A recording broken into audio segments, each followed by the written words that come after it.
नमस्कार दोस्तों जैसे आप जानते हैं कि हमारे जीवन में पेड़ पौधों का हरियाली का बहुत बड़ा महत्व होता है, बहुत बड़ा योगदान होता है।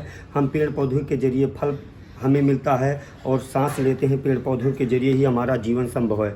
तो बारिश का महीना चल चुका है। इस समय आप जो भी पेड़ पौधे लगाएंगे वो तुरंत लग जाएंगे। मैं भी एक पौधा लगाऊंगा आप लोगों के बीच में, और मुझे देखकर अगर मेरा कोई भी दोस्त एक पौधा और लगाता है तो मेरा ये वीडियो बनाना, पौधा लगाना सफल हो जाएगा। आप देख सकते हैं कि यहाँ पर 3-4 पौधे रखे हुए हैं। यहाँ पर चाहे आप गमले में लगाइए या आप ज़मीन में लगाइए।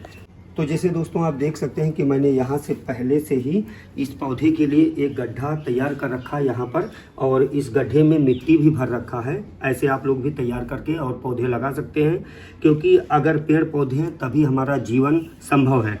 जिस दिन पेड़ पौधे नहीं, हवा नहीं, ऑक्सीजन नहीं, तो हमारा जीवन बेकार हो जाता है। तो आप लोग देख सकते हैं कि यहाँ पर ये गड्ढे में हम इस तरह पौधे को रख देते हैं, और यहाँ से ऊपर से बिल्कुल नई मिट्टी है, इस तरह से इसको हम सेट कर देते हैं। दोस्तों आपको बता दूं कि जब आप पेड़ पौधे लगाते हैं तो पेड़ पौधों से जैसे आप जानते होंगे कि आपको फल मिलता है, हवा मिलता है, और सबसे बड़ा जीवन सबसे बड़ी चीज़ जो है, हमारा जीवन जो है वो पेड़ पौधों पर ही निर्भर करता है। यहाँ पर इस तरह हमने पौधे लगा दिए, और यहाँ पर आप इस तरह से हम पानी दे देंगे थोड़ा बहुत, आप देख सकते हैं। और यहाँ पर आप देख सकते हैं कि ये पौधा लग चुका है, और यहाँ पर ये तुलसी के पौधे छोटे छोटे लगा रखे हैं मैंने हरियाली के लिए, और कई पौधे यहाँ अभी रखे हुए हैं।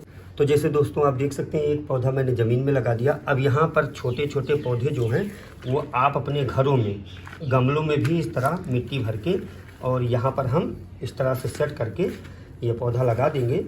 मतलब आप ज़मीन में भी और गमले में भी अपने आसपास हरियाली रख सकते हैं। 2-3 पौधे मेरे पास और बचे हैं, इसको भी मैं अभी बाहर ले जाकर लगाऊंगा। और अभी इनके लिए गड्ढा तैयार करना, खोदना है, मिट्टी भरना है। और आप भी अपने आसपास ढेर सारे पौधे लगाइए, और अपने आने वाले परिवार को, अपने आने वाले भविष्य को और भी सुंदर बनाइए, क्योंकि दोस्तों अगर पेड़ नहीं है तो जीवन संभव नहीं है। बहुत बहुत धन्यवाद। और लास्ट में मैं आप लोगों से इतना ही रिक्वेस्ट करूंगा कि मेरा वीडियो देखकर अगर कोई भी मेरा दोस्त एक भी पौधा लगा देता है, मैं समझूंगा कि मेरा वीडियो बनाना सफल हो गया, मेरा आप लोगों को मैसेज देना सफल हो गया। बहुत बहुत धन्यवाद।